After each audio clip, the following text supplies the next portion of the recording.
Si vous n'avez jamais vu de zélotes dans l'évangile, parce que le véritable zélote, ce n'est pas notre frère Serge. Moi, je suis un premier zélote. Parce que j'ai donné la définition de ces zélotes-là. Nous sommes des hommes qu'on a déjà tués depuis longtemps. Un cadavre qui marche. Que le Seigneur bénisse tout un chacun. Très vite, le livre de 1 Roi chapitre 17. 1 Roi chapitre 17.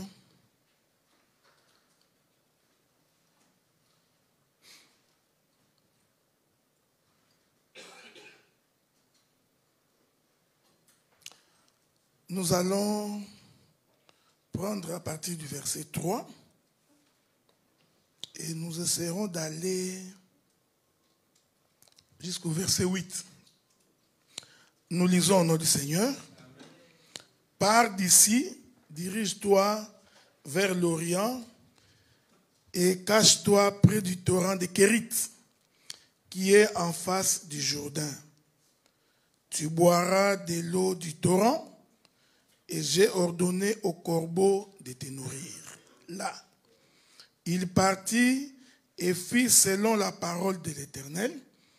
Il alla s'établir près du torrent de Kérit, qui est en face du Jourdain. Les corbeaux lui apportaient du pain et de la viande le matin, du pain et de la viande le soir. Il buvait de l'eau du torrent. Au bout d'un certain temps, le torrent fut à sec, car il n'était point tombé de pluie dans les pays. Alors la parole de l'Éternel lui fit adresser en ces mots, verset 9, « Lève-toi, va à Sarepta, qui appartient à Sidon, et demeure là. Voici, j'y ai ordonné à une femme veuve de te nourrir. » Que le Seigneur bénisse la lecture de l'Écriture. Nous pouvons nous asseoir. Que Dieu bénisse tout un chacun. Je vois que vous vous sacrifiez pour venir de lundi, mardi, mercredi. Mais nous en avons jusqu'à dimanche. Donc je m'en vais rappeler que nous prierons beaucoup les dimanches. Mais aujourd'hui, demain, vendredi, nous serons en train d'enseigner. Les gens qui regardent les titres, ils disent des Carmel à Sarepta. Je l'ai fait exprès parce que je sais qu'est-ce que je voudrais dire. Parce que logiquement, ça devrait être de Sarepta à Carmel. Mais moi, je l'ai fait comme ça parce que quand nous allons poser la prophétie les dimanches, vous allez voir que c'est en réalité, c'était de Carmel vers Sarepta. Alors, nous étions en train de dire que après que le prophète Élie ait fermé le ciel, alors le Seigneur va lui dire d'aller quelque part attendre parce que Dieu a ordonné aux corbeaux de les nourrir. Que la paix de Dieu soit avec vous. Et l'écriture, ce que j'aime dans... C'est important que vous reteniez ces petits détails-là parce que je vais revenir. Remarquez que là où Élie était allé s'asseoir, Élie était nourri par les corbeaux, c'est-à-dire plusieurs corbeaux. C'est ce que la Bible dit. Et j'aime la précision de l'écriture parce que l'écriture dit les corbeaux venaient chaque matin et chaque soir. On est ensemble, non? Donc chaque matin et chaque soir, cet homme d'Élie était nourri par les corbeaux. Jusqu'à ce qu'à un moment donné, les torrents, là où il buvait de l'eau, a séché. C'est alors que Dieu maintenant va dire à Élie, je voudrais que tu t'en ailles à Sarepta, parce que j'ai ordonné à une veuve de te nourrir. Sarepta qui est à Sidon. C'est important de retenir que Sarepta est une ville étrangère. Ok? Parce que c'est dans les pays de Sidon. Quand vous vérifiez l'histoire, c'est du côté des Liban. Aujourd'hui, c'est du côté des Liban que se trouve cette ville-là qu'on appelait la ville de Sarepta. C'était entre Tyr et Sidon. Donc, la veuve de Sarepta était donc une femme étrangère. On est ensemble, non? Je répète d'abord le texte pour nous permettre que, lorsque nous entrerons dans l'explication, que chacun de nous puisse très bien saisir. Donc, Élie a fermé le ciel du côté d'Israël. Il se déplace, quelque part il est nourri par les corbeaux qui apportaient la nourriture chaque jour, matin et soir. Et lorsque le torrent est arrivé à sec, Dieu lui dit, maintenant déplace-toi, va dans la ville de Sarepta, tu trouveras une femme veuve qui va te nourrir. Donc, dans notre marche, ce n'est pas aujourd'hui, demain ou après-demain, parce que je crois qu'après-demain, vendredi, nous aurons fini cette partie-là. Nous allons expliquer pourquoi la ville de Sarepta, pourquoi cette femme a été-elle veuve, et pourquoi quand Élie est arrivé, il lui pose la question, il trouve cette femme-là. La précision est détail parce qu'on arrivera. Élie a croisé cette veuve-là à la porte. Nous allons expliquer pourquoi la femme a été croisée à la porte. Et cette femme-là était en train de ramasser le bois. Nous allons expliquer qu'est-ce que c'est ce bois, parce que l'Écriture dit qu'il ramassait 2 bois. C'est important. Donc, il n'a pas ramassé beaucoup de bois. Il a ramassé 2 bois et il dit au prophète Élie, je vais donc mettre le feu, je vais cuire la farine pour faire du pain et avec un peu d'huile, et puis je mangerai, moi et mon fils, nous allons mourir. Ok? Donc les 2 bois vont servir à préparer le pain avec de l'huile. Vous savez, moi j'aime la Bible parce que si aujourd'hui on te demande de ne manger que du pain avec de l'huile toute ta vie, tu tomberas malade. Ok? Mais il faut faire attention avec la Bible parce que la Bible a ses propres langages.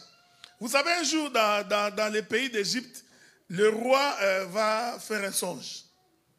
Dans le songe du roi, le roi va rêver que cette vache maigre vont avaler cette vache grasse. Cet épi de maïs maigre vont avaler cet épi de maïs gras. Il se réveille le matin, il est troublé, il pose la question, il dit, mais qu'est-ce que je vais faire? Qu'est-ce que signifie ces songes? Mais voilà qu'il y avait 2 hommes en prison avec Joseph. Et de ces 2 hommes, il y en a un, donc c'est-à-dire les chansons.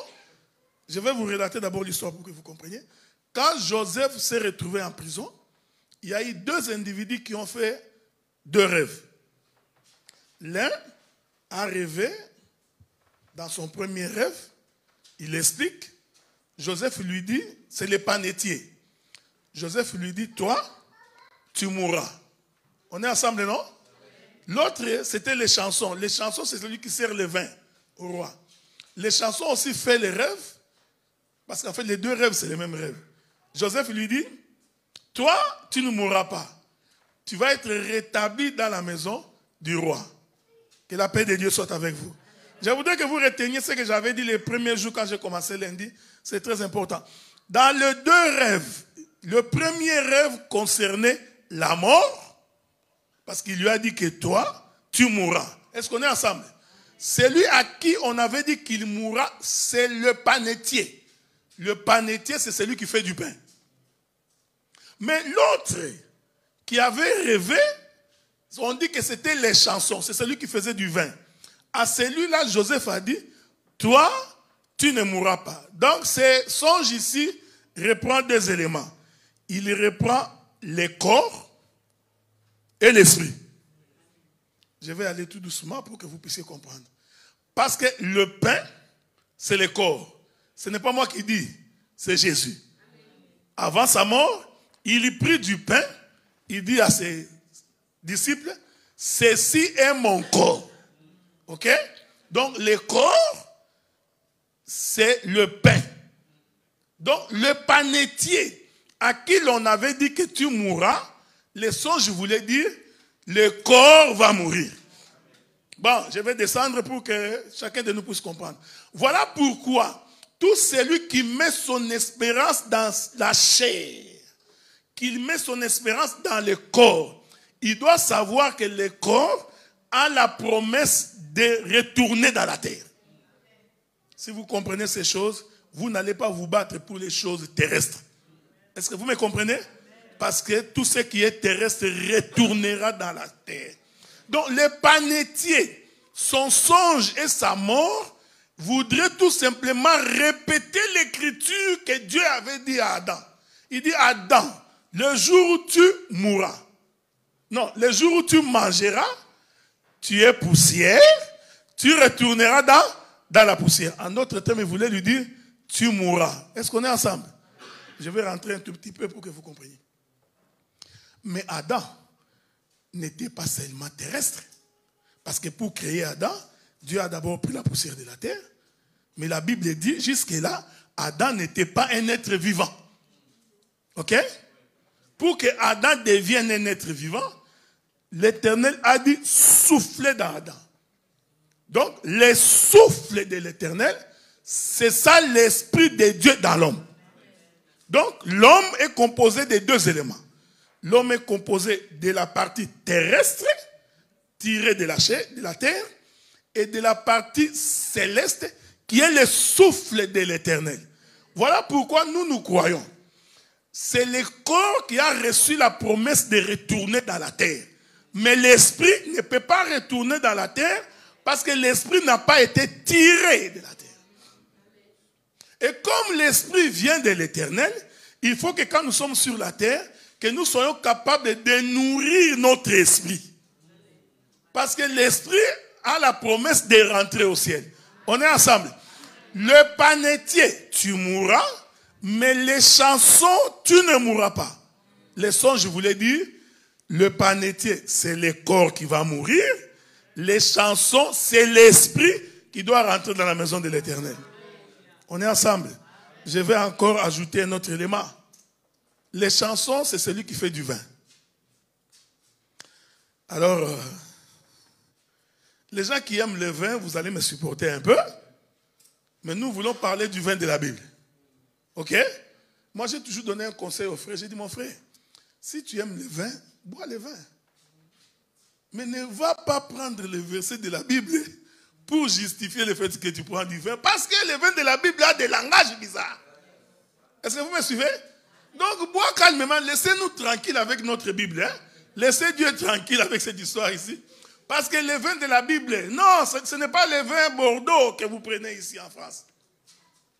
Un jour, Jésus était sur la table. Est-ce que vous me suivez? Je suis toujours dans les songes de Joseph. Les chansons et les panetiers. Jésus était sur la table. Il y prit le pain. Il rompt. Quand Jésus était en train de rompre le pain, il parlait de sa propre mort. On est ensemble, non? Parce que c'est lui le pain. Il dit, ceci est mon corps que je donne pour vous. Il rompt le pain. Quand il rompt, il confirme la mort du panetier. Est-ce qu'on est ensemble? Ensuite, il récupère la coupe de vin. Dieu lui-même définit le vin. Hein? Donc, le vin de la Bible a sa définition. Jésus définit le vin. Il dit, ceci est mon sang. Ah, donc, selon la Bible, le vin, c'est le sang. Est-ce que vous me suivez?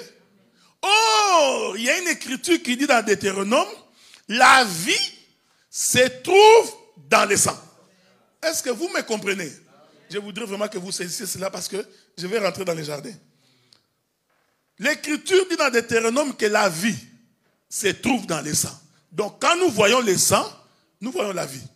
C'est pourquoi même quand on veut connaître ton état sérologique et qu'on sort, il suffit qu'on prenne ton sang. On a les détails de toute ta vie. Est-ce que vous me comprenez? C'est pourquoi quand quelqu'un meurt, la première chose qui va arriver pour prouver qu'il est mort, le sang va se vider de son corps. Même s'il n'est pas blessé. Je ne sais pas si vous comprenez. Tu peux mourir avec tout ton sang dans le corps. Dès qu'on te laisse, nous n'allons pas comprendre comment le sang va se vider. Plus tu vas pourrir, le sang va se vider. En d'autres termes, la vie est partie. Retenez. Donc, le vin, c'est le sang. Or, Moïse dit, la vie se trouve dans le sang. En d'autres termes, le sang, c'est la vie. Ok? Je rentre dans Genèse. Jusque-là, Dieu rassemble Adam Adam n'était pas encore un être vivant. En d'autres termes, la vie n'était pas encore dans Adam. Est-ce que vous me suivez? L'évangile est simple à comprendre quand tu sais comment Dieu déplace les pions. Donc nous comprenons que quand Dieu souffle dans Adam, pour que Adam devienne un être vivant, en réalité le souffle de Dieu c'était le sang. Est-ce que vous me suivez? C'est très important. En réalité, ce souffle-là, parce que la Bible dit que la vie se trouve dans le sang. Donc, réunissant la poussière, jusque-là, ce n'était pas encore un être vivant. Je vais descendre. Nous sommes rassemblés dans cette église comme Adam. Est-ce qu'on est ensemble, non? Mais le rassemblement ici ne prouve pas que nous avons tous Dieu. Le simple fait de se rassembler dans une église ne veut pas dire que Dieu est avec toi. Pour que Dieu soit en toi, il faut que la vie de Dieu, qui est le souffle, qui est le sang, te soit communiquée. On est ensemble, non? Donc le sang, c'est ça l'esprit de Dieu dans l'homme. On est ensemble, hein? C'est pourquoi, si la vie n'est pas communiquée au peuple, au travers de sa parole, l'Église ne peut pas prétendre qu'il a la vie. Je vais toucher d'autres éléments beaucoup plus tard. C'est pourquoi vous allez remarquer les jours où Jésus est vendu par Judas l'Iscariote. On remet à Judas l'Iscariote 30 pièces d'argent. Il s'en va, il réalise que non, je dois lui remettre cet argent. Il rentre, il dit non, je viens vous remettre votre argent. Les sacrificateurs disent non, nous ne pouvons pas prendre cet argent parce que cet argent, c'est le prix du sang. Est-ce qu'on est ensemble, non? Je vais les simplifier. C'est-à-dire que quand il touche les 30 pièces d'argent comme ça, en réalité, c'était tout un sang. Il prend, il jette. Il dit non, puisque vous ne voulez pas prendre, je vais jeter. Il jette dans les temples. Les sacrificateurs disent non, on ne peut pas prendre cet argent et remettre dans la caisse. Nous irons acheter un champ. On est ensemble, non? Ces champs-là, l'Écriture dit, c'est les champs du sang. Et la Bible est de préciser, c'est ça et la sépulture des étrangers. Donc, la vente de Jésus, la mort de Jésus, a donné une terre en Israël, laquelle terre est l'endroit pour enterrer les étrangers.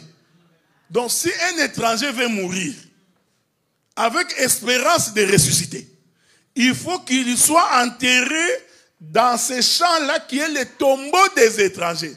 Je voudrais dire à quelqu'un, tu ne dois pas mourir partout, parce que si tu meurs partout, tu n'iras pas au ciel. Est-ce que vous me suivez? Il faut aller mourir dans les champs qu'on a achetés après avoir vendu un homme. L'homme qui a été vendu, c'est Jésus. Voilà pourquoi je te dis ce soir, la vente de Jésus, la mort de Jésus t'a donné la possibilité d'avoir un cimetière dans le territoire d'Israël.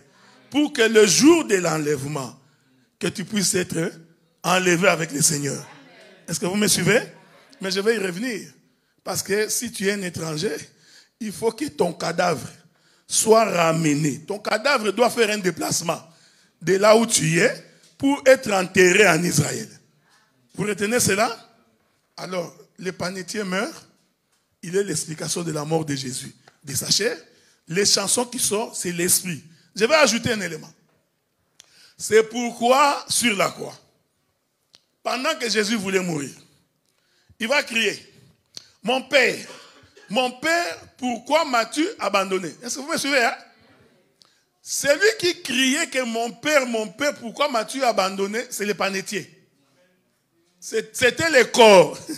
Mais pour que le corps dise que mon Père, tu m'as abandonné, c'est que le Père l'avait vraiment abandonné. Alors nous nous posons la question. Quand est-ce que le Père était entré dans Jésus et quand est-ce qu'il a abandonné Jésus? Ah oui, c'est là que je vais rejoindre Jean-Baptiste. Jean-Baptiste, quand il voit Jésus venir, il dit, voici l'agneau de Dieu qui ôte les péchés du monde. J'ai expliqué ça hier. Il prend Jésus, il le plonge dans l'eau. On est ensemble, hein? Quand il plonge Jésus dans l'eau, nous rentrons au 3e jour de la création. Jésus devient la terre qui est sous l'eau. On est ensemble? Il devient la terre sous l'eau. Maintenant, quand il est fait sortir, c'est pourquoi le vrai baptême, on doit immerger. Est-ce que vous me suivez? Le vrai baptême, pas un gobelet sur la tête. Oh non, je vais écarter mes jambes, passe entre les jambes du prophète. Et tu es maudit.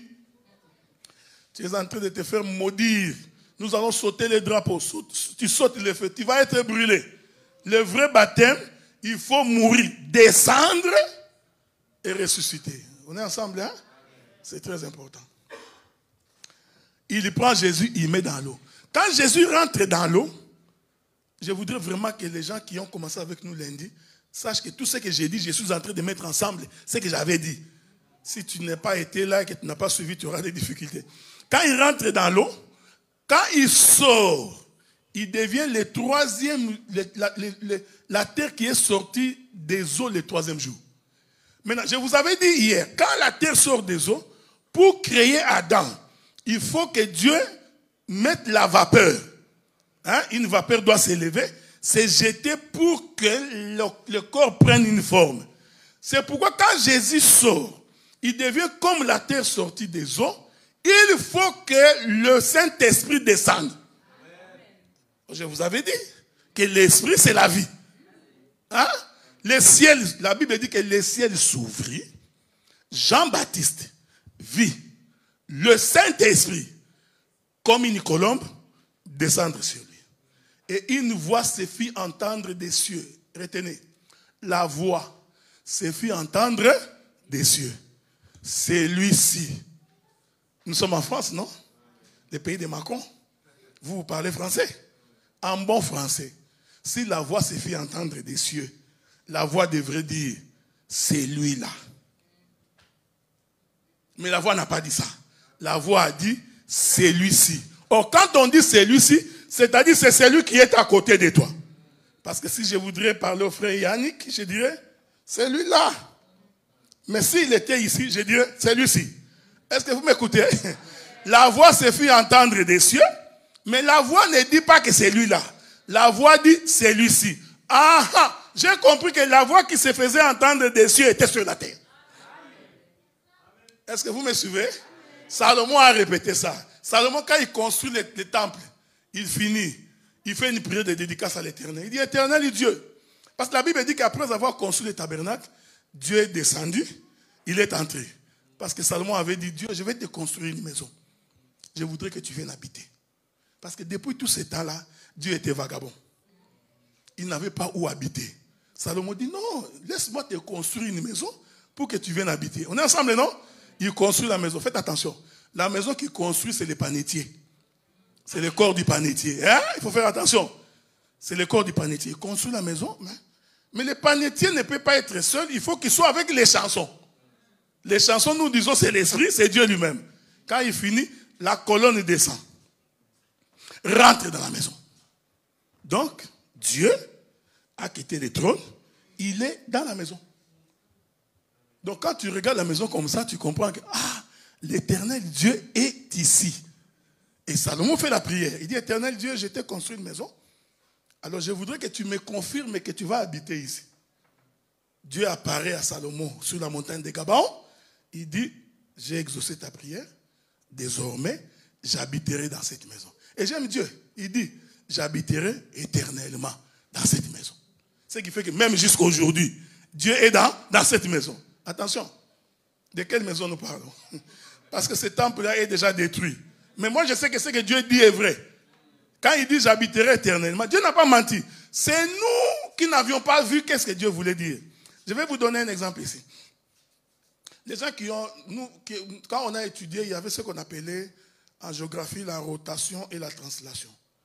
Hein? La rotation, c'est quand la Terre tourne autour d'elle-même.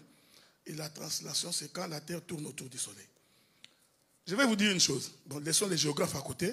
Tu risques de me dire que c'est la géographie, il nous amène où? Je vais laisser ça à côté. Mais la science nous démontre que, en réalité, le Soleil ne marche pas. La science démontre que c'est plutôt la Terre qui tourne autour du Soleil. Est-ce que vous me comprenez? même quand elle tourne autour d'elle-même.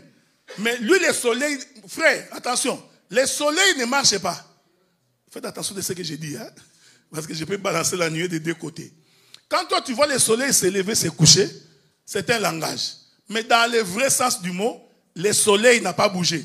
C'est la terre qui fait le tour tout autour du soleil.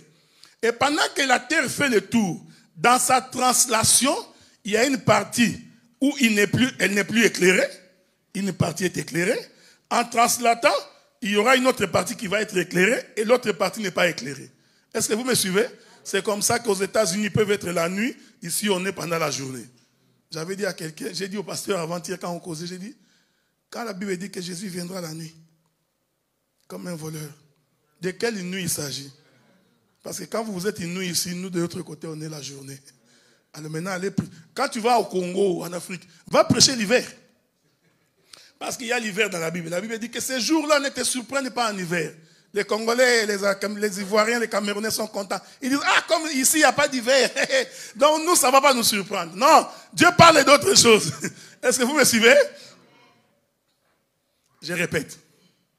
Ce n'est pas le soleil qui marche, c'est l'homme. C'est pourquoi j'ai toujours dit aux gens, ta bénédiction dépend de ta position vis-à-vis du soleil. Est-ce que vous me comprenez? Ce que Dieu a dit est vrai. Les promesses de Dieu se réaliseront. Dieu ne peut pas mentir. Il reste identique dans ce qu'il dit. Mais s'il y a un problème qui n'arrive pas dans ce que Dieu a dit, vérifie ta position par rapport à l'écriture. C'est ta position qui détermine ta bénédiction ou pas. Est-ce que vous me suivez? C'est un langage. Mais dans un autre langage, je peux aussi dire que le soleil marche. Ok? Ça, c'est comme je vous avais dit hier, partout tu vois l'eau, ce n'est pas la même signification. Donc, le Seigneur Jésus-Christ, quand il sort de l'eau, l'Esprit rentre. Voilà pourquoi, tout le temps que Jésus marchait, il disait toujours, qui m'a vu, a vu le Père. Moi et le Père. On est ensemble, non? Je voudrais répéter, c'est les panetiers et les chansons. En d'autres termes, c'est le corps et l'esprit. C'est ce qu'il y a dans tout homme. Tout homme qui croit en Dieu, il a son corps et l'esprit de Dieu. Faites attention. L'esprit de Dieu n'est pas la respiration. Tout homme, que tous ceux qui respirent louent le Seigneur. Attention, ce n'est pas ça l'esprit de Dieu. Est-ce que vous me suivez? Ce n'est pas ça le souffle de Dieu. Un jour, Jésus dit à ses disciples, parce que les gens étaient en train d'aller enterrer un mort. Les gens qui enterraient les morts marchaient. Et ils respiraient. Jésus leur dit, laissez les morts enterrer les morts. Mais ces gens-là, que Jésus dit, laissez les morts enterrer les morts, c'était des gens qui marchaient. Donc, quelqu'un peut marcher comme ça. C'est un mort. Donc, quand on n'a pas le souffle de Dieu, c'est-à-dire l'esprit de Dieu, en réalité, on est mort. Est-ce que vous me suivez? Maintenant, Jésus marche. À un moment donné, c'est moi qui parlais trop. Je vous avais dit que Jésus avait l'habitude de parler bizarrement. On lui pose la question comme ça, il répond comme ça. Alors un jour, il commence à raconter mon père. Alors Philippe était fatigué. Il dit, écoute, je crois que c'est assez. Depuis que tu as commencé là, c'est mon père. Tu rentres comme ça, mon père. On voit comme ça, c'est mon père. Montre-nous le père. Cela nous suffit. Au lieu de nous compliquer. Alors Jésus regarde Philippe. Il dit, Philippe, vraiment, tout le temps que je suis avec toi, tu n'as jamais su que celui qui m'a vu a vu le Père. Mais Jésus disait quoi? Ce que tu vois dehors là, c'est le corps. Mais celui qui est à l'intérieur, c'est ça l'éternel. Est-ce que vous me suivez? Donc depuis que l'Esprit était descendu, quand je suis sorti des eaux, tout le temps que je marchais, en réalité, Dieu était en moi. C'est pourquoi, pour dire vrai, Adam n'a jamais donné les noms aux animaux. Ce qui a donné les noms aux animaux, c'était l'Esprit de Dieu qui était dans Adam. Parce que c'est cet esprit-là qui connaissait les animaux, parce que c'est l'Esprit qui les a créés. Est-ce que vous me suivez? Donc Adam ne peut pas donner les noms aux animaux parce qu'il ne les avait pas créés. C'est Dieu qui les avait créés. Donc quand quelqu'un a l'Esprit de Dieu en lui, je descends dans la doctrine, il est capable de déplacer les montagnes. Celui qui a l'Esprit de Dieu est capable de créer des choses qui n'existent pas.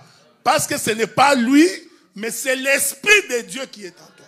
Alors je voudrais communiquer la foi à quelqu'un pour dire, quand on est rassuré de la présence de Dieu dans sa vie, on n'a pas peur.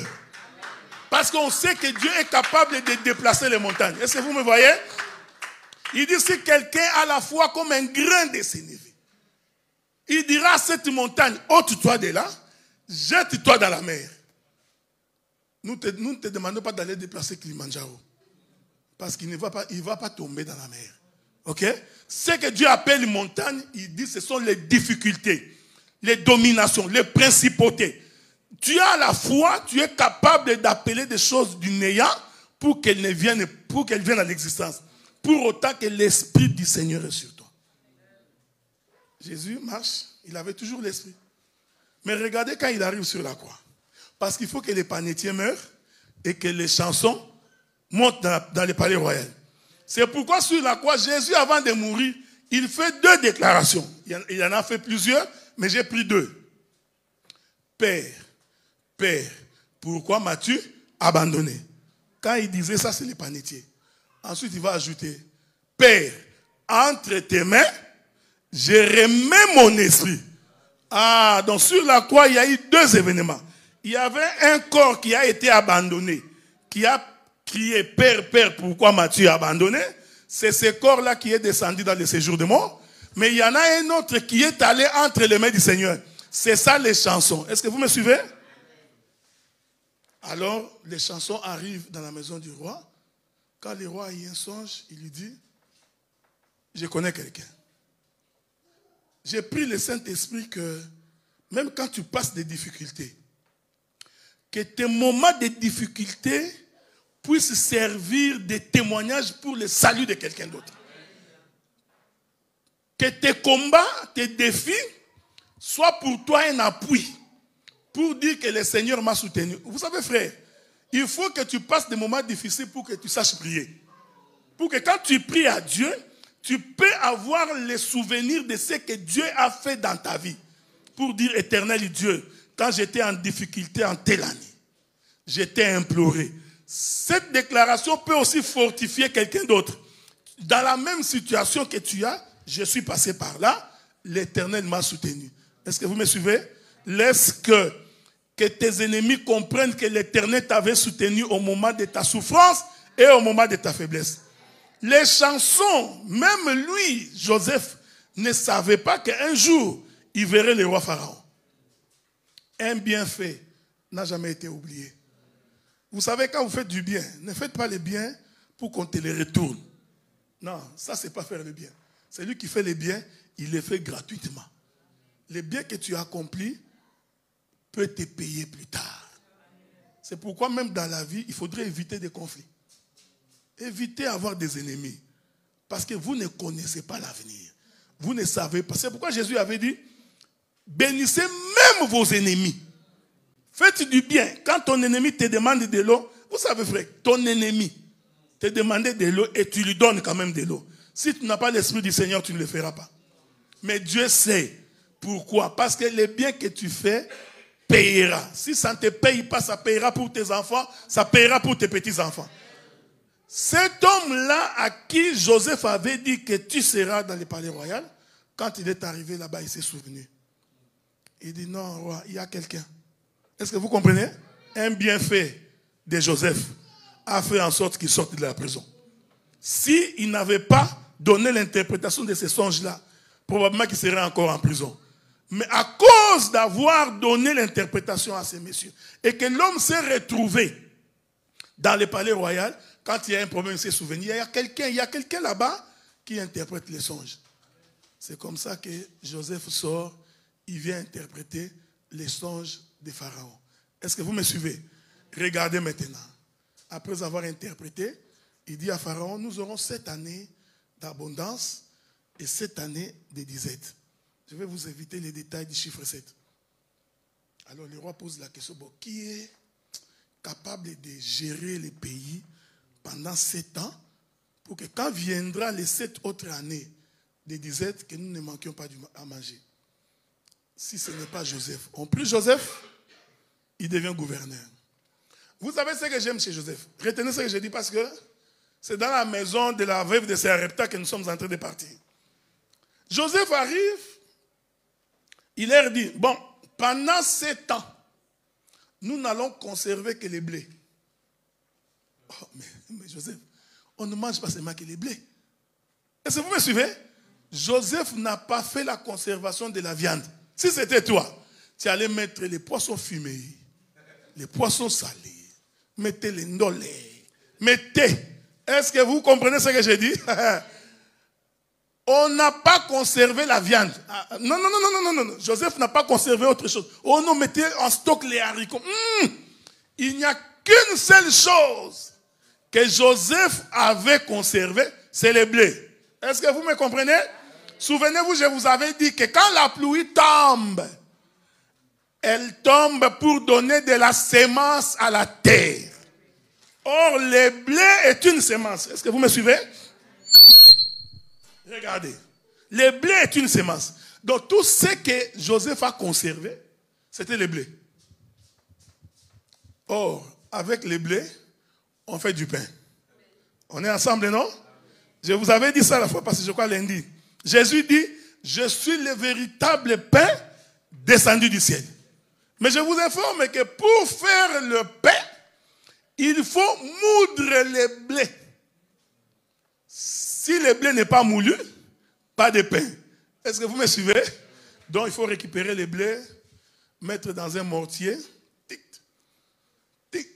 Le blé est en train de souffrir. Ok? Oui, les blés souffrent pour qu'ils deviennent la farine. Je répète ça. Jésus a dit à ses disciples, Jésus, maître, les Grecs veulent te voir. Il dit, si un grain ne tombe pas à terre, est-ce que vous me suivez? Il n'a pas fini ça. Il dit, les grains doivent mourir. Hein? Donc, écoutez, il y a beaucoup de choses à dire ici. Les grains ne peuvent pas mourir s'il n'est pas frappé. Je vais répéter ça. Parce que pour que tu prennes les grains qui deviennent la farine, il faut moudre. Oh, moudre le blé, c'est la souffrance du blé. Le blé est en train de souffrir. En d'autres termes, le blé moulu enseigne sur la souffrance de Christ. C'est pourquoi il avait dit à Pierre, arrière de moi Satan. Pourquoi? Parce qu'il avait vu la souffrance, la manière dont il va être frappé. Il dit, Père, si c'était possible, enlève cette coupe au devant de moi. Mais toutefois, non pas ma volonté, que ta volonté. Quelle était la volonté? Il faut que le blé soit frappé. Parce que si le blé n'est pas frappé, il n'y a pas de farine et il n'y a pas du pain. Gloire soit rendue à Dieu. La souffrance de Jésus est un sujet de joie pour le peuple. Il y a des gens qui sont allés regarder les films de Jésus. Jésus le Pakistanais. Ok? Ils sont sortis du film, ils ont commencé à pleurer. Oh, il a souffert. Non, ça là, c'est quelqu'un qui est tout près du chauffage, il s'échauffe, il n'a rien à l'intérieur. Non, les souffrances de Christ ne peuvent pas nous faire pleurer. Les souffrances de Christ pour nous, c'est un sujet de joie. Parce que si Jésus n'était pas frappé, nous ne serons pas en ces lieux. Ah, quand on frappait Jésus, nous on jubilait. Est-ce que vous comprenez? Ah, nous là, quand on tape les clous, bam, moi je crie Alléluia, Dieu soit loué. Quelle folie. Quelqu'un qui regarde, il dit, mais c'est pas vrai, on est en train de frapper votre frère et vous vous festoyez. Oui, la mort de Jésus est une fête pour nous. Est-ce que vous voyez? Ah, c'est pourquoi j'aime la fête des Pâques. Tu as déjà vu la mort devenir une fête? Non, la mort est un deuil. Mais la mort de Jésus est une fête. On va frapper les blés, on va moudre. Quand on moule les blés, c'est alors qu'on fait du pain. On est ensemble, hein? La veuve de Sarepta va dire à Élie, je n'ai que de la farine et de l'huile. Retenez. Donc, après les 7 autres années, on est donné en Égypte que les blés. Il n'y avait aucune autre nourriture qu'on mangeait. Mais moi, je crois qu'on mangeait aussi autre chose. Mais comme les blés étaient prophétiques, c'était une provision au moment de la disette, au moment de la souffrance.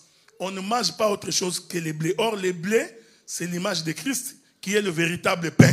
Voilà pourquoi nous croyons que même au moment de la souffrance, au moment de la difficulté, celui qui a Christ a la provision. Est-ce que vous me suivez? Quand tout le monde se plaint qu'il y a crise économique, non, nous, avec Christ, vous crierez qu'il y a crise, nous aurons toujours à manger. La prière que j'ai faite ce soir, qu'il ne manque pas à manger dans ta maison. Parce que le Seigneur est avec toi, il a pourvu pour ta maison. Est-ce que tu crois en cela? Oui, frère, quand tu crois en Jésus, les gens mourront de faim à droite et à gauche. L'Éternel pourvoira toujours. Ah, c'est là que je vais. Il dit à Élie, va te tenir là-bas sur Kérit.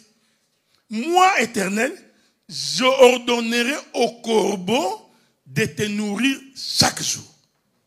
Frère, même quand il y a la famine, celui qui a Dieu, Dieu pourvoira toujours. Il a dit dans sa parole, les oiseaux qui ne sèment ni ne moissonnent, cependant Dieu les nourrit chaque jour. L'herbe qui germe le matin, flétrie au soir et qu'on met au feu, Dieu en prend soin. À combien plus forte raison l'Éternel ne prendra pas soin de ses enfants? Je voudrais dire à quelqu'un, même s'il y a la crise, le Seigneur ne peut pas t'abandonner. Même quand tu ouvres ton compte, il n'y a rien. Crois que demain matin, un corbeau va venir. Ah, il est merveilleux. Élie n'a pas mangé la nourriture 2 fois. C'est pas non, je mange, je garde un peu du gâteau. Demain, je vais manger. Non, non, non. Chaque jour, les corbeaux ramenaient à manger. Laissez-moi dire, avant d'entrer dans la révélation, je voudrais dire qu'à chaque jour suffit sa peine. Dieu s'arrangera pour que chaque jour...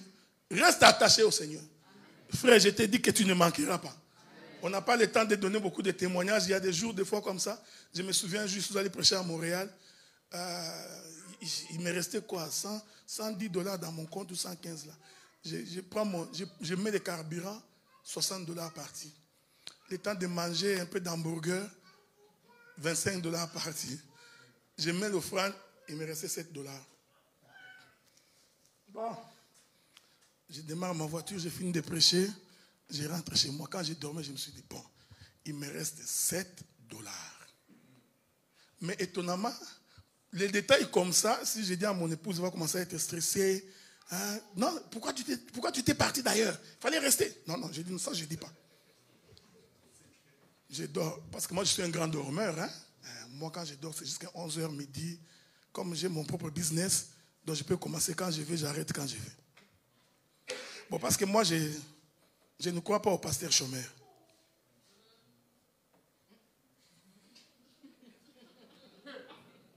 Je ne crois pas. Dans l'Ancien Testament, probablement, mais dans le Nouveau Testament, même dans l'Ancien Testament, vous savez, on donnait aux sacrificateurs dans l'Ancien Testament la dîme. On ne donnait pas seulement la dîme, hein? On donnait l'épaule, l'estomac, la cuisse. Mais quand quelqu'un amenait son offrande, il y avait une partie de l'offrande qui montait sur l'autel, il y en a d'autres qui ne montaient pas. Mais quand vous lisez le livre de Josué, vous allez remarquer que Dieu a dit aux enfants d'Israël de laisser dans leur territoire des banlieues pour les Lévites. Et l'Écriture dit, vous allez laisser les banlieues pour les Lévites pour leur permettre d'élever leurs troupeaux. Est-ce que vous me suivez? Donc, les sacrificateurs en Israël avaient aussi une autre source de revenus qui était son troupeau. Il avait des bœufs. Vous comprenez ce que j'ai dit? C'est-à-dire, il ne mangeait pas seulement la dîme qu'on lui donnait. Parce que moi, je crois que si tu n'entends que ça, eh bien, le peuple va se fatiguer de toi. Moi, j'ai connu des pasteurs. Lui, il va seulement manger la dîme. Mais quand le peuple ne donne pas la dîme, l'homme est en colère. Là, il change de message. Donnez à Dieu. Si vous ne donnez pas, vous serez maudits. Vous irez en enfer. Vous pensez qu'il vous prêche? Non, c'est la colère, il n'y a pas à manger à la maison. Est-ce que vous comprenez? Oui, je crois que tout serviteur de Dieu doit avoir une autre source de revenus. C'est ce que j'ai toujours conseillé. Trouve-toi un business, mets la femme dans un business. Ça te permet... Écoutez frère, la Bible dit que la sagesse du pauvre est méprisée. Avant d'entrer dans les détails, même dans la vie, hein, si tu n'as rien, ta voix ne compte pas. Hein. Frère, il faut refuser la pauvreté de tout son cœur. C'est un esprit qu'il faut véritablement combattre. Frère, tu pêches parce que tu es pauvre. Toi, tu penses que pourquoi les gens, l'homme te regarde, lui aussi veut nous montrer quoi, ses chaussures. C'est parce qu'il n'en a pas. Tu vois, c'est la pauvreté qui a fait que l'envie est entrée en lui. Lui aussi change de voiture. Il marche à pied. Donc, juste la pauvreté. Frère, le simple fait que la pauvreté s'en va, il y a des péchés qui ne viennent plus autour de toi. Il y a certains péchés que tu ne pries pas. Dès que tu as un peu d'argent, il y a des péchés qui commencent à fuir. Hein? Mauvais cœur, ça fuit, ça fuit. Jalousie. Tu n'as pas besoin de prier. Mais quand tu es pauvre, marché, la colère, quand tu vois seulement l'odeur du poulet chez les voisins, toi tu es en colère. C'est vrai que nous irons au ciel, oui. Mais sur cette terre ici, frère, il faut avoir l'argent. Et moi j'ai toujours dit que on ne devient pas riche par les salaires. Croyez-moi, tu vois les salaires quand vous payez. Ça te permet juste de te maintenir. Tu payes ton loyer, tu payes tes factures, tes assurances, c'est fini. Celui qui veut devenir riche doit investir. Il faut que tu acceptes je voudrais dire quelque chose de très important. Celui qui veut devenir riche doit accepter de sacrifier. Et le sacrifice fait mal au cœur. Est-ce que vous me comprenez?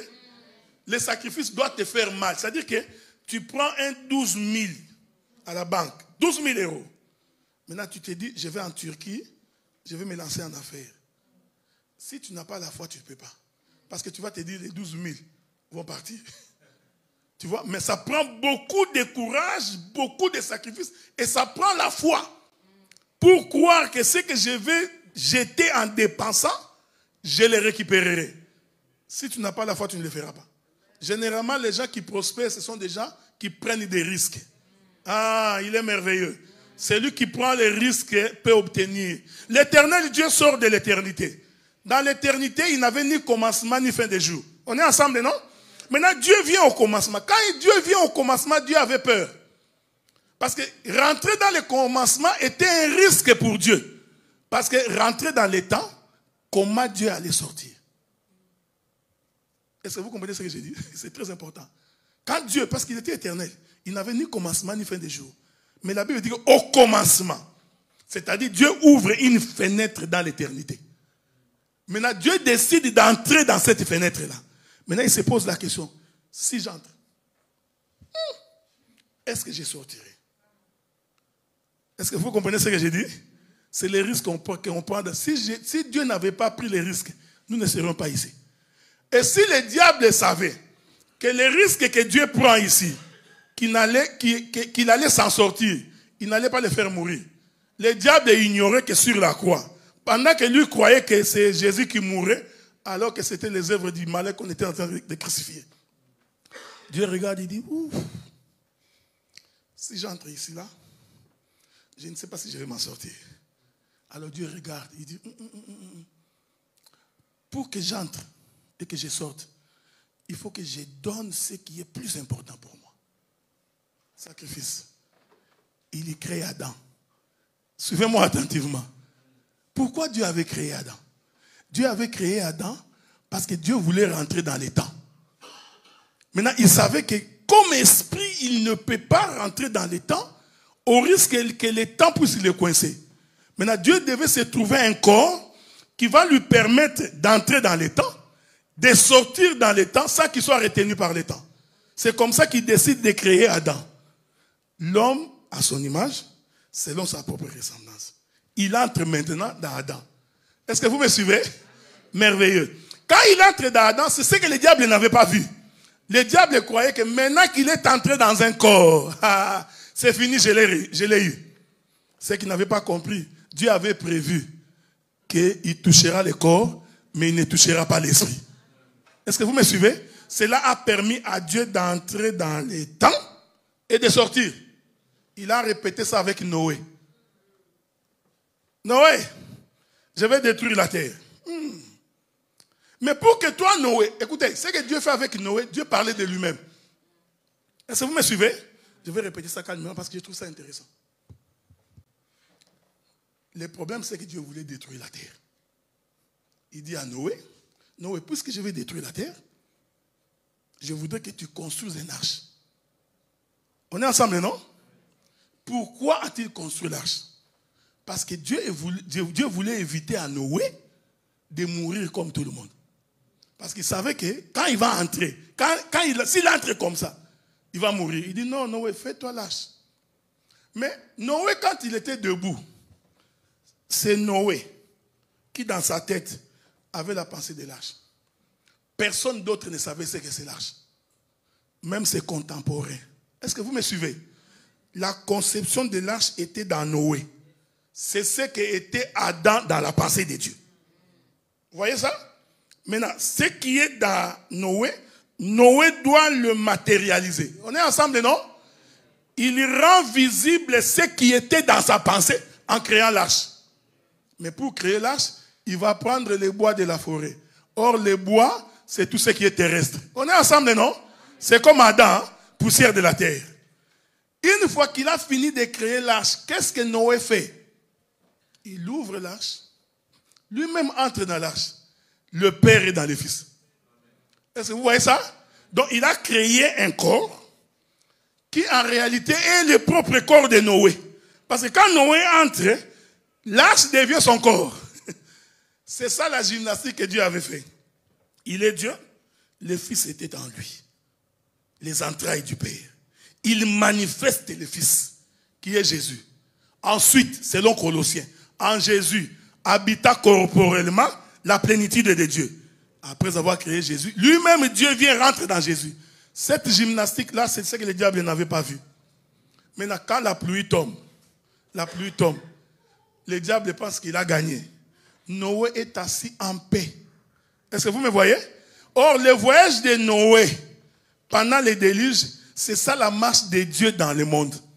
Il est en train de marcher. Est-ce que vous comprenez? Les déluges tombent, les jugements tombent. Tous les jugements tombent sur l'arche. Mais l'esprit dans l'arche n'a pas été altéré. C'est pourquoi quand Jésus partait sur la croix, l'Ésaïe dit, ce sont nos souffrances qu'il a portées. C'est de nos malédictions qu'il s'en est chargé. Mais à l'intérieur, l'esprit de l'Éternel était toujours là. Quand il arrive sur la croix, c'est la fin du temps. Le corps reste, l'esprit sort. Est-ce que vous me voyez? Quand l'esprit de le Seigneur est avec toi, le monde des démons ne peut pas te retenir. S'il y aura des problèmes, ça tombera sur l'arche. Je voudrais dire ceci. Quand tu es en Jésus, non, s'il y a des problèmes, Jésus supportera le coup.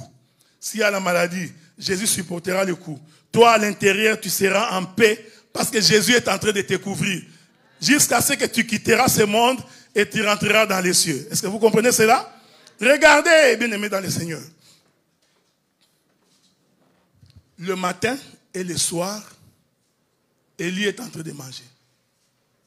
Dans l'exhortation, je vous ai fait comprendre que quand on est enfant de Dieu, l'Éternel te nourrit chaque matin, chaque soir. On est ensemble, hein? Mais ici, l'Écriture dit les corbeaux. C'est-à-dire, pas un corbeau, plusieurs corbeaux.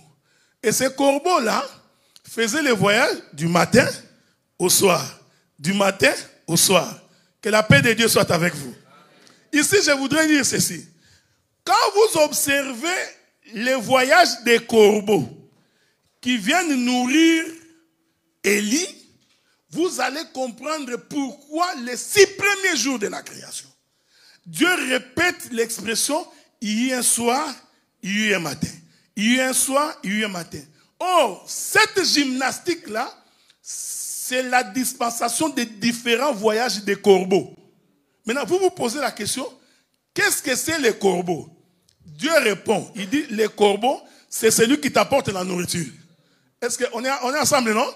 En d'autres termes, les corbeaux, c'est les serviteurs de Dieu qui prend la nourriture chez Dieu et qui vient nourrir qui? Élie. Est-ce que vous me suivez? Mais qui est ces serviteurs? Qui est ces corbeaux qui vient et qui apporte la nourriture chez Élie? Est-ce que vous suivez ça? Regardez. Cela veut dire en d'autres termes, tout le temps que le corbeau fait le voyage, venir et rentrer, cela suppose le temps où le Seigneur a visité Israël par les prophètes. Pourquoi? Parce que les prophètes amenaient la parole de Dieu à un peuple. Est-ce que vous me suivez? Je veux que tu me suives parce que là, je suis monté dans la révélation. Élie est l'image de la maison d'Israël. Parce que les prophètes, il y a quelqu'un qui a mis son téléphone qui nous fait entendre. Je ne sais pas si c'est qui là. Regardez. Donc, je vais répéter ça. Oubliez ça. Suivez-moi ici. C'est très important. Je vais répéter. Les corbeaux font le voyage matin, soir. Matin, soir. On est ensemble. Je crois que je vous avais dit ici le lundi que on ne peut pas parler du matin et du soir si le soleil ne se lève pas, ne se couche pas. Donc, celui qui fait le voyage matin, soir, en réalité, c'est le soleil. Parce que c'est lui le soleil qui détermine le matin et soir. Donc, si le soleil ne vient pas, il n'y a pas de matin. Si le soleil ne se couche pas, il n'y a pas de soir. Donc, celui qui fait le voyage, venir, descendre, en réalité, c'est le soleil qui se couche, qui se lève. Le soleil qui se couche, qui se lève. Donc, les corbeaux font le voyage du soleil. C'est-à-dire en descendant, en montant. En descendant, en montant. Or, ils apportent quoi? Ils apportent la nourriture. Pour nourrir qui? Pour nourrir Élie. C'est ici maintenant que j'ai dit. Ces corbeaux-là, ce sont les différentes manières que Dieu a envoyé sa parole à Israël. Parce que Dieu a voulu nourrir Israël par sa parole. On est ensemble, non? Donc, les différents voyages des corbeaux, en réalité, ce sont les différents voyages des prophètes. Au temps d'Israël. Est-ce que vous me suivez? Au temps d'Israël. Ils ont fait les voyages, en apportant la nourriture, jusqu'à ce que les rochers attarissent. Maintenant, quand les rochers tarissent, maintenant Dieu dit, tu vas te déplacer, aller à Sidon. Ah, j'ai compris. Donc, Élie a commencé son voyage en Israël pour aller à Sidon chez les étrangers. On est ensemble, non? En d'autres termes, c'est le Seigneur Jésus-Christ qui se déplace. Il est parti de la maison d'Israël, mais il doit aller chez la femme étrangère. Retenez ça, c'est très important. Le plan de la rédemption de Dieu, c'est que Dieu était d'abord venu pour la maison d'Israël. La maison d'Israël a rejeté. C'est comme ça que maintenant que Dieu a tourné les regards vers nous, les étrangers. Parce qu'en réalité, nous n'étions pas dans le plan de Dieu. Est-ce que vous me suivez? Celui qui était dans le plan de Dieu, c'est la maison d'Israël. C'est pourquoi Paul nous pose la question. Est-ce de chez vous que la parole est venue? Le salut ne vient-il pas des Juifs? Il confirme que le Dieu que nous prions, en réalité, il n'était pas notre Dieu. C'est un Dieu qui venait dans la maison d'Israël. Mais les corbeaux ont fait plusieurs voyages. On est ensemble, non? C'est pourquoi au temps d'Israël, Dieu a envoyé les prophètes plusieurs fois. Mais dans notre temps, il n'y a qu'un seul prophète, Jésus-Christ. Est-ce que vous me suivez? Chez nous, Dieu n'a pas fait plusieurs voyages. Mais en Israël, il a envoyé les prophètes plusieurs fois. Mais chez nous, le salut est venu une seule fois en la personne de Jésus-Christ. Retenez, c'est très important. Les corbeaux montent, ils descendent, ils montent, ils descendent. Jusqu'à ce qu'ils trouvent que maintenant c'est fini. Dieu dit, maintenant toi là, fais les déplacements, va chez la veuve étrangère. Je voudrais dire ceci. La femme étrangère n'était pas dans les plans de Dieu. Retenez que cette femme-là était veuve. Il faut retenir. La femme étrangère n'avait pas droit dans la maison d'Israël. Il ne pouvait pas rentrer dans les plans de Dieu. C'est pourquoi un jour, une femme sidonienne vient voir Jésus. Il dit, Jésus, je voudrais que tu guérisses mon enfant. On est ensemble, non? Amen. Jésus lui répond, on ne prend pas la nourriture des enfants pour donner aux chiens. Ok? Or, le chien dans la Bible, c'est un animal impur. Est-ce que vous me suivez? Ah oui, le chien dans la Bible est un animal impur. Donc, Jésus voulait lui dire, toi, tu es étrangère. Je ne peux pas prendre la nourriture des enfants pour te donner. Et il continue, il dit, je ne suis venu que pour les brebis perdues de la maison d'Israël. La femme regarde Jésus. Il dit, bon, ça là, je le sais déjà. Mais il y a une chose que je sais, c'est que les miettes tombent de la table. Amen. On est ensemble, non? Amen. La femme a vu les déplacements du pain.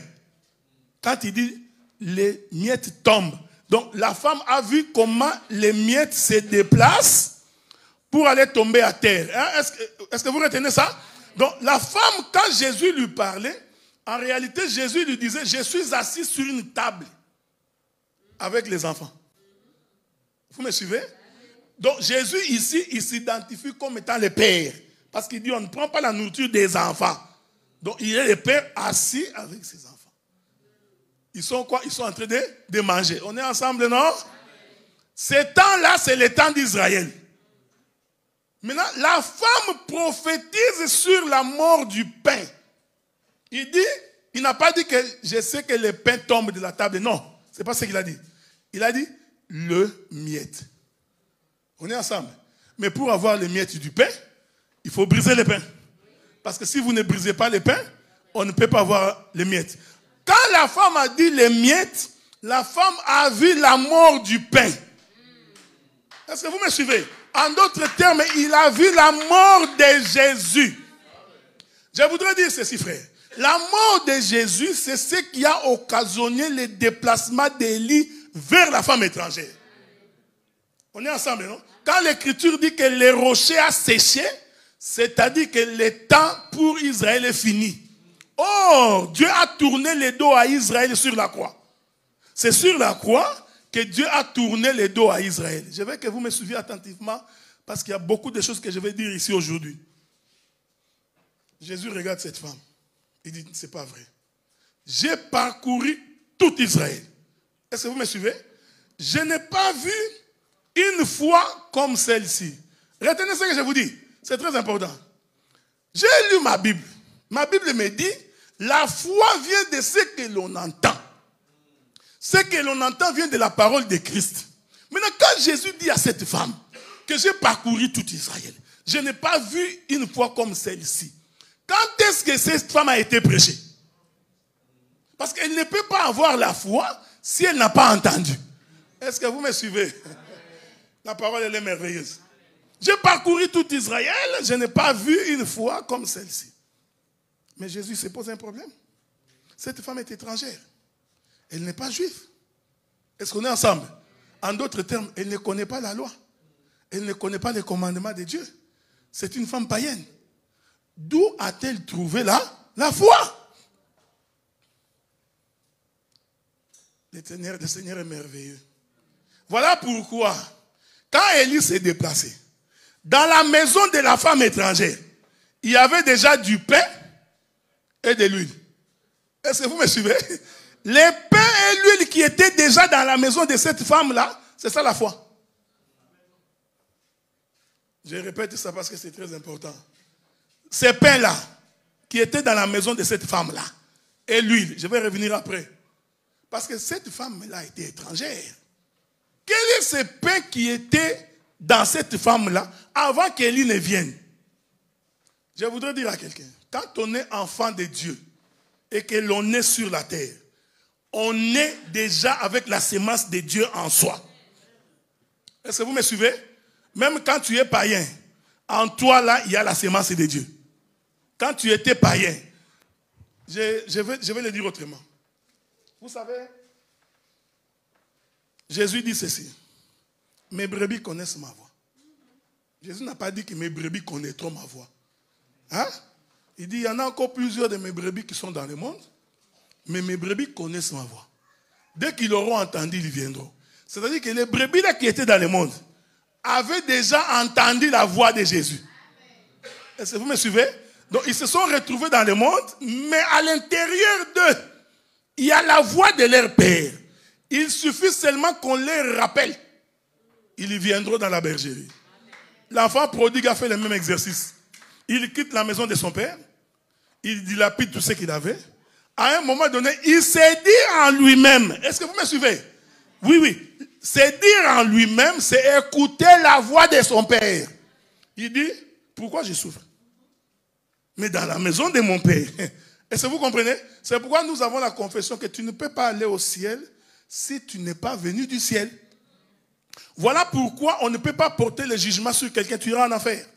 Toi, tu ne verras pas Dieu. Parce que tu ne connais pas ce que Dieu a mis en lui. À chaque moment, à chaque instant, Dieu appelle ses enfants qui rentrent dans la bergerie. Donc toi, tu vois un frère qui se comporte mal, tu décides qu'il va aller en enfer. Non. Parce qu'il peut y avoir en lui la sémence de Dieu.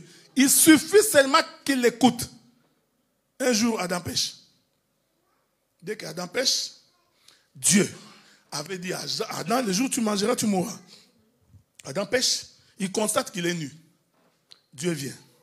Écoutez frère, Dieu pouvait chasser Adam. Il vient. Il dit, toi, mais pourquoi tu as mangé? Oh, Dieu, la femme dit, c'est le serpent. Ah, Dieu dit, bon, je vais te chasser. On est ensemble, non? Je suis en train d'expliquer la veuve de Sarepta. Il dit, toi, je vais te chasser. Mais au lieu que Dieu chasse Adam nu, parce qu'il en avait la capacité, qu'est-ce que Dieu fait? Il prend la peau de l'animal. Nous ne savons pas d'où vient cette peau. Dieu avait-il tué un animal? Non, parce que moi je crois qu'avant le péché, aucun animal ne pouvait mourir. Parce que la mort est entrée après le péché. Est-ce que vous me suivez? Dieu prend la peau. Ce que je voudrais dire, la peau de l'animal, là, c'est toute la foi. C'est cette foi-là, même quand tu es dans le péché, c'est cette portion de Dieu que Dieu t'a donnée tout en te chassant. Dieu n'a pas chassé Adam gratuitement. Il a couvert de la peau. Chaque fois que Adam marchait en dehors du jardin, quand il regardait la peau, il se souvenait de sa maison. Quand il regardait la peau, il se souvenait de son père. Est-ce que vous me suivez? Hein? Oui, tout enfant de Dieu, même quand il est encore pécheur, il a la conscience de Dieu qui lui dit que ici, ce n'est pas ma place. Et le Seigneur savait que Adam va rentrer. C'est pourquoi il a dit non, nous allons l'empêcher de rentrer. Mettons le chérubin. Donc Dieu savait que même quand je le chasse comme ça, le fait que je lui ai fait porter la peau de l'animal que moi je lui ai donné, Adam, la peau va lui dire, je dois rentrer. Je dois rentrer. Maintenant, mettons des chérubins pour l'empêcher de venir. Est-ce que vous me saisissez? La veuve de Sarepta, la farine et l'huile qui étaient dans sa maison avant qu'Élie ne vienne, c'est la portion de la divinité de Dieu qu'il met dans ses enfants quand ils viennent dans le monde dans l'état du péché. Et cette chose-là, il n'y a que Dieu qui le sait. Il n'y a que Dieu qui sait qui sont ces véritables enfants qui sont dans le monde. Est-ce que vous me suivez?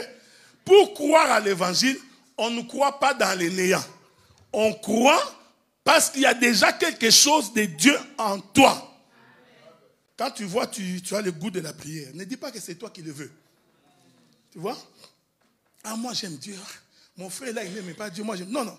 Si toi tu aimes Dieu, sache que c'est parce que Dieu a mis en toi quelque chose qui t'attire vers lui. Est-ce que vous me suivez? C'est ce qu'il a fait avec Adam. Il dit non, je vais te chasser. C'est vrai que tu as péché. Je vais descendre un peu. Tout enfant de Dieu doit avoir un don. Dieu ne peut pas t'envoyer dans le monde sans don. Le problème, c'est parce que tu ne sais pas identifier qu'est-ce que Dieu a mis en toi. En chaque homme, chaque femme, Dieu a mis une capacité. Sauf qu'il faut que tu sois capable de découvrir. Je suis dans la doctrine, hein? Je n'entre pas dans la révélation. Dans la doctrine, en chaque homme, Dieu a mis quelque chose de lui. Le problème, c'est parce que tu ne sais pas qu'est-ce que Dieu a mis en toi. Parce que tu n'essayes pas. Tu n'oses pas. Est-ce que vous me suivez? Celui qui ose va découvrir qu'est-ce que Dieu a mis en lui. Business, tu ne veux pas faire. Ça, tu ne veux pas. Toi, tu as peur de tout. Frère, on fait ça. Hey! Ma soeur, est-ce que tu peux un peu nous parler de ta jeunesse? Non. Moi, j'ai honte de me tenir devant les gens. Vous, les hommes, vous faites. Non! En tout homme, Dieu a mis des capacités. Votre problème, c'est qu'il faut découvrir qu'est-ce que Dieu a mis en vous. Et quand vous découvrez, vous mettez ça au service de toute la communauté. Est-ce que vous comprenez? Le don qui est en toi, c'est pour servir l'église. Non? Comme toi, tu chantes bien, tu commences à nous faire chanter. Si je ne suis pas là, on verra comment ils vont chanter. Ils sont en train de blaguer. Hein? Les pasteurs me traitent comme ça. Il verra quand je partirai. Comment ils vont faire comme ça. On verra qu'il va jouer synthé. Vous savez, Mardoché est allé voir Esther. Il dit, Esther, le roi a signé un décret pour notre mort. Nous te prions d'aller voir le roi parce que nous allons mourir. Esther dit, non, je ne peux pas aller voir le roi comme ça. Si j'y vais, le roi va me tuer. Mardoché lui dit, tu sais pourquoi tu es devenu roi? Tu es devenu reine. C'est pour des moments comme ça. Dieu savait que quand nous serons en difficulté, nous aurons quelqu'un qui va intercéder en notre faveur. Est-ce que vous me suivez? En fait, Esther, c'est l'intercesseur.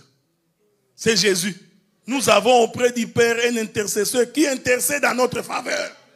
Donc Esther fait office de Jésus qui intercède. Mardoché lui rappelle. Il dit, écoute Esther, si tu n'interviens pas auprès du roi, je te dis, le secours d'Israël viendra d'ailleurs. Je voudrais dire à quelqu'un, personne n'est indispensable dans l'œuvre de Dieu. Est-ce que vous comprenez? Si nous comprenons tous cela, nous aurons le sentiment d'humilité. Parce que l'Éternel se pourvoit toujours. Est-ce que vous me comprenez? Si tu ne le fais pas, soyez rassurés, Dieu va susciter quelqu'un. Il viendra de loin, il fera ton travail. Voilà pourquoi quand tu comprends les dons que tu as, il y a des gens qui viennent à l'église parce qu'ils croient qu'ils nous font plaisir. Mais je me pose la question, mais qu'est-ce que vous avez? Quelqu'un vient à l'église, il pense qu'il vient pour me faire, moi, le pasteur, plaisir. Ah, je vais aller pour lui faire plaisir au pasteur. Mais regarde-moi ce gars, il ne comprend rien des choses de Dieu. Nous ne venons pas ici pour faire plaisir à quelqu'un. Est-ce que vous comprenez ce que j'ai dit? Nous venons parce que nous voulons servir notre Dieu. Si tu ne joues pas les tam-tams, ce n'est pas pour moi, frère. C'est pour Dieu que tu as décidé de ne pas jouer. Dieu ne peut pas t'envoyer sans don. Frère, non, je ne crois pas en cela. Je vais ajouter un élément. Tu ne peux pas rester une semaine pleine que Dieu ne t'ait pas donné même 10 euros. Non, frère, non. Quel est ce Dieu? Et vous êtes témoins, comme vous êtes là tous. Est-ce que tu as déjà fait 2 semaines 130 euros? Non. Dieu donne toujours. Le problème, c'est que nous ne comprenons pas pourquoi Dieu nous a donné. Laissez-moi dire une chose en passant ici. Vous savez, moi, dans cette église-là, je donne beaucoup d'argent. Ils prennent toujours mon argent. Parce que lui croit qu'il nous donne. L'homme croit. Quand il donne, là, il pense que... Vous savez, il n'y a que les gens qui n'ont pas compris le sens de la parole, qui pensent que donner l'argent, c'est enrichir les pasteurs. Regardez. Dieu dit à Abraham. Ça va vite, hein? Oh, je vais arrêter dans 5 minutes, je m'excuse. Dieu dit à Abraham, ta postérité va aller dans une terre étrangère. On est ensemble, non? Ils sortiront après 400 ans. Mais ils sortiront avec beaucoup de richesses. Dieu avait décidé. Là, Israël n'est même pas encore né. Imaginez, Abraham, Isaac, Jacob. Jacob, les 12 Israël. Quelle génération? Israël se retrouve en Égypte. C'est là que je vais finir pour aujourd'hui. J'ai mon temps. Israël se retrouve en Égypte. On est ensemble, non? Les jours où Israël sort, Dieu dit aux enfants d'Israël, allez dépouiller les Égyptiens. Donc si tu avais un voisin égyptien, ces jours-là, c'était terrible. Si ton voisin avait beaucoup de bijoux, tu voyais ça, tu enviais les bijoux de ton voisin parce que tu étais esclave. Ces jours-là, tu frappes à la porte. Jean-Pierre, ta chaînette en or là, ta ça là, même tes souliers là que j'avais vus, donnez. Israël a été dépouillé. Que la paix de Dieu soit avec vous. Quand Israël a pris les richesses, il a commencé à chanter. Oh, oh. L'or et l'argent appartient à l'Éternel. L'or et l'argent appartient. L'Éternel nous a bénis. Ah, merci. Ils marchent. Ils arrivent au désert. Dieu appelle Moïse. Viens, monte. Il monte. Il dit, regarde les tabernacles. Il dit, regarde. Il dit, maintenant tu vas descendre pour aller construire les tabernacles. Mais tu vas aller récupérer ce que j'ai donné à ces gens-là quand ils sont sortis de l'Égypte. Vous savez, Israël pensait que c'était sa richesse. Est-ce que vous me comprenez? Non, ce que Dieu met dans ta main, c'est pour les servir. Est-ce que vous comprenez? Dieu ne peut pas te donner gratuitement par plaisir. Non. Dieu te... Frère, on aura l'occasion d'en parler. J'ai la confession que celui qui donne reçoit toujours. Ça, je vous dis vrai. Celui qui donne, sa source ne peut pas tarir. Est-ce que vous me comprenez? Plus tu donnes, plus Dieu va ouvrir. Bon, quand les choses me viennent comme ça, je n'aime pas arrêter. L'Écriture dit celui qui épargne en excès. S'il y a un Mukongo ici qui me supporte. Les Mukongo. Je ne parle pas des chrétiens, moi je parle des Mukongo. Le Mukongo, même quand il a l'argent, tu ne sauras pas qu'il a l'argent. Il marche toujours. Il porte les mêmes pantalons. Tu notes, le jour où il meurt, vous soulevez les lits comme ça. Ah, c'est papa avait beaucoup d'argent comme ça. Le Mukongo, il ne mange pas bien. Il n'a pas les joues comme le mien. Non, c'est un peu de foufou. Mais le gars a des millions. Est-ce qu'on est ensemble? L'Écriture dit, celui qui épargne en excès s'appauvrit. Mais celui qui donne devient riche. Mais Dieu est merveilleux. On cria dans les cieux qui est capable d'ouvrir les livres et d'en rompre les sceaux. Dieu, au lieu d'envoyer ce qui était cher, il envoie Jérémie. Pendant qu'il envoie Jérémie, il épargne les fils. Est-ce que vous me suivez? Jérémie va, rien. Moïse, descend. Moïse va, rien. Qu'est-ce que Dieu faisait? Il épargnait les fils. Pourquoi? Parce que les fils, c'est ce qui était son amour. Or, le monde voulait ces fils-là. Il envoie. Point de salut. Il décide, bon. Après Jean-Baptiste, qu'est-ce que tu veux faire? Il n'y a plus personne. Jésus, va. Est-ce que vous me suivez? Or, Jésus, c'était le fils de son amour. Donc, ce n'était pas les pacotilles. Hein? Parce que il y a des gens là. Moi, j'ai toujours été étonné de la manière dont les gens donnent l'offrande. Hein? L'homme donne l'offrande, il pense qu'il donne à Dieu les dérisoires. Israël, quand il donnait l'offrande, hein, c'était tout un culte. Il venait en toute reconnaissance. Il est dans la joie parce que Dieu l'a béni, il veut faire retourner. Mais pas nous. Les doigts des frères ont des yeux. Quand il met la main dans la poche, son doigt est capable de distinguer 5 €, 10. Mais comment les yeux ici, toi tu mets les yeux dans les doigts. Donc même s'il y a bon, il sait, il touche, il sait. Ça c'est 100 €, non pas ça. Ça c'est 50. Il sait aller trouver, frère. Que le Seigneur vous bénisse.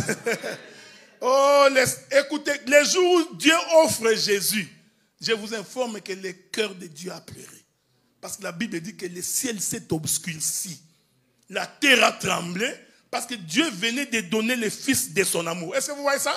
Tout ce temps, Dieu était pauvre. Pourquoi? En envoyant les prophètes, personne ne s'était converti. Parce que la Bible dit que tout le temps que les prophètes venaient, personne n'a cru à l'évangile. Le jour où Dieu a donné son fils. Est-ce que vous me suivez? Le fils descend dans le séjour des morts. Je suis dans le livre de Matthieu chapitre 27. L'Écriture dit que le jour de sa résurrection, Jésus n'est pas sorti seul. Mais quand il est tombé, quand Dieu l'a donné, il l'a donné seul. Est-ce que vous me voyez? Mais le jour de sa résurrection, la Bible dit que les tombeaux des saints s'ouvrirent. Les saints sortirent. Lui qui était tombé seul, il sort beaucoup. Est-ce que vous me comprenez ce que je dis? C'est-à-dire que quand l'on donne, Dieu multiplie. La loi de la multiplication dans les données. Est-ce que vous me suivez? Élie va dire à la femme de Sarepta, prépare d'abord. Je vais revenir demain. Il dit, tu vois, n'épargne plus. La femme a dit, mon sacolier, je n'ai qu'un peu de farine. Parce que Dieu n'avait-il pas vu que tu as un peu de farine? Regarde l'homme comment il parle. Non, je voulais donner pour l'œuvre de Dieu parce qu'il manque de micros, mais je dois payer mon téléphone. Dieu n'a pas vu qu'il faut payer le téléphone. C'est difficile. Ma tante est malade, je dois envoyer l'argent. Mais pourquoi vous limitez Dieu? Tu sais que tu peux donner l'offrande que tu voulais envoyer à ta tante. Tu donnes l'offrande, Dieu guérit ta tante. Tu ne sais pas? Juste en donnant. Dieu Vous savez, donner avec la prière. Tu donnes avec éternel Dieu, cet argent, je voulais faire ça. Mais j'ai décidé de donner parce qu'il y a un besoin dans ta maison. Dieu va pourvoir par rapport à ce que tu voulais faire. Les tombeaux s'ouvrent, frère. Quand on donne, les tombeaux s'ouvrent. Et les saints sortent. Bon, imaginons que j'étais mort parmi les saints. La Bible dit que si je meurs, ma femme peut se remarier. Hein? Tant que l'homme est vivant, tu ne peux pas te marier. Mais si tu meurs, la femme se remarie. Bon. Prenons l'exemple que j'étais à cette époque-là, je suis mort. Ma femme s'est remariée. Jésus meurt, il ressuscite, moi je sors. Tu vois la Bible, hein? Ce n'est pas le livre de Tintin au Cameroun. Je sors. Je vais aller où? Quand je vais toquer à la porte, mais toi tu étais mort. Non, je me suis marié. Tu reviens pourquoi? Non, c'était juste un témoignage pour dire, quand on donne ce qui est précieux, Dieu multiplie. Est-ce que vous voyez ça? Voilà, bien aimé, nous allons nous mettre debout. Je m'excuse, j'ai débordé un peu aujourd'hui. Nous allons nous mettre debout pour prier. Nous allons demain continuer parce qu'on a encore des choses à dire. Nous parlerons de la porte, là où Élie a croisé la veuve. Nous parlerons du bois et nous parlerons de la farine et de l'huile demain. Pour nous permettre, à partir de vendredi, que nous nous mettions en route pour rentrer vers Carmel. Que Dieu vous bénisse. Nazakomata ngai, nazakomata ngai, nga nazakomata.